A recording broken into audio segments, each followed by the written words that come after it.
19-year-old college freshman Wade Steffi walked the very short distance to Owen Hall, and it was a dormitory. Now, this was not Wade's dormitory. He has some friends in there, and so Wade sits down and he has a couple of drinks and he just hangs out with his friends. And so around 9:30 p.m., Wade and the other people he was with, they walked to this huge party at a fraternity. And so Wade would stay at this fraternity for several hours. He pulled one of his friends aside and he told them that he just remembered he had left his jacket inside of Owen Hall, and so he wanted to go back and retrieve it. He just walked up to the doors, which were locked, and he just started knocking. And eventually, a resident of Owen Hall, they decided that Wade looked too intoxicated to let into the building. He eventually just kind of gave up, he turned around, and he walked away. Fast forward a few days, Wade's roommate, the first thing he noticed when he got back to his dorm was that Wade was not in the dorm. And so he called and texted Wade, but he didn't get a response. No one had seen him since the previous Friday. By the end of that day, the police had been contacted, and they in turn contacted Wade's cell phone provider,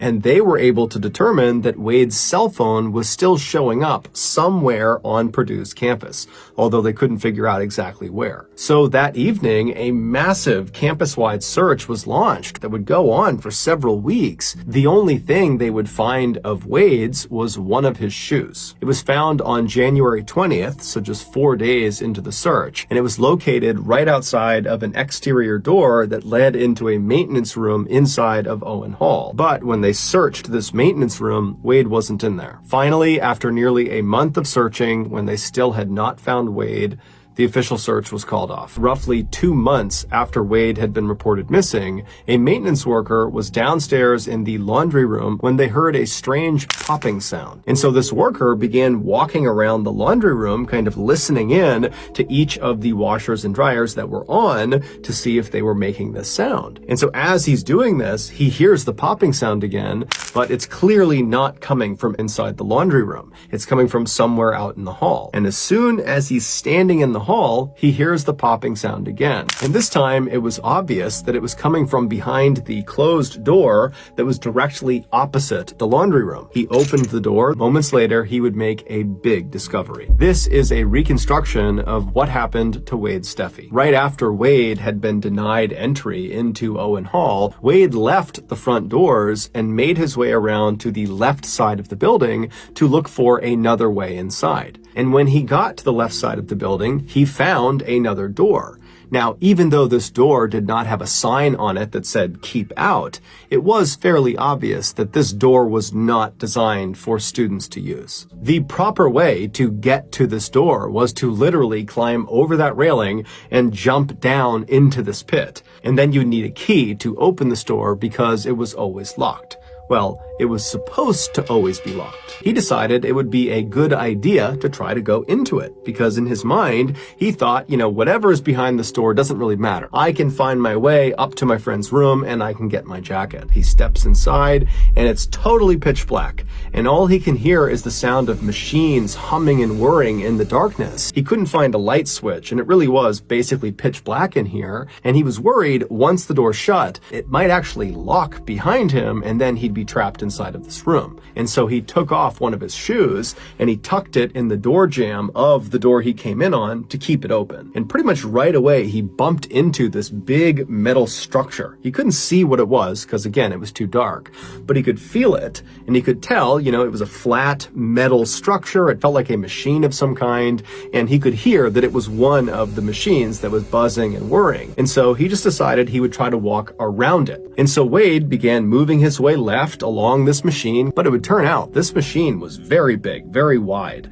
And so by the time he actually got to the left edge of this machine, he was practically right up against the wall of the room he was in. And when he got there, he realized the space between the side of the machine and the wall of the room was big enough that if he turned sideways, he could basically squeeze his way past it. And so as he's making his way, his hands are up, kind of protecting his face and neck, and at some point, he kind of begins to trip. Now, he didn't actually fall because he's basically wedged into this tight space, but for a second, he reflexively grabbed with his hands onto this machine right in front of him, and just by chance, his left ring finger slipped into a very narrow hole that was about 2 inches deep. The room that Wade was in inside of was called an electrical vault, and it contained 6 large transformers, one of which Wade's finger had just stuck inside of. Even though the outside of these transformers had mostly been covered with protective materials, there were still several parts of these machines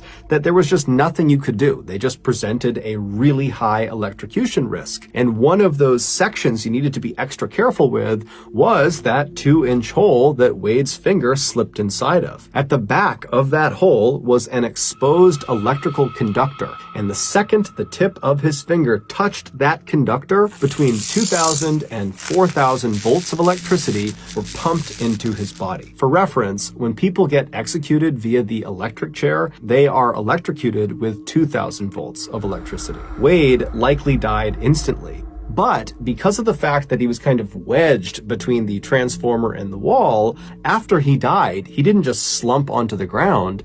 Instead, he remained in a semi-upright position with his finger still stuck inside of that hole. And so for the next 2 months, his body just continued to be electrocuted every second. The electrical current that was being pumped into him altered its course and began snapping outside of his skin into the ground. And so the sound of the electrical current actually striking the ground was that popping sound that the maintenance worker heard. The door that the maintenance worker opened in order to investigate the sound was the only other door that led into the electrical vault. Initially, when the worker opened that door and looked inside of the vault, he actually didn't see Wade, but he smelled something funny, and that was what led him to walk into the room and make his way around, and that's when he spotted Wade's body. Earlier, when they found Wade's shoe, which at some point had just slipped out of the door jamb, the police, they did go inside of the electrical vault, but they didn't go in through the exterior door.